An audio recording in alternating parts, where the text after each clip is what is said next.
ఇలా ముఖ్యమంత్రి గారు ఆయనే దీనికి మూల కారణం. ఎందుకంటే ముఖ్యమంత్రి గారు ఆయన నోరు అదుపులో పెట్టుకోవాలి.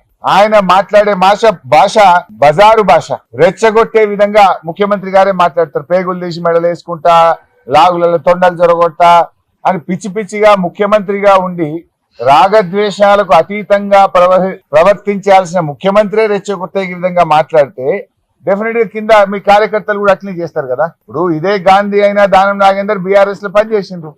కేసీఆర్ నాయకత్వంలో పనిచేసినప్పుడు ఎట్లున్నారు, రేవంత్ రెడ్డి నాయకత్వంలో పనిచేస్తే వాళ్ళ వ్యవహారం ఎట్లున్నది? 10 ఏళ్ళు కేసీఆర్ నాయకత్వంలో ఎప్పుడైనా మాట్లాడినరా వీళ్ళు? ఈ రకంగా రౌడీల్లాగా వ్యవహరించిండ్రా?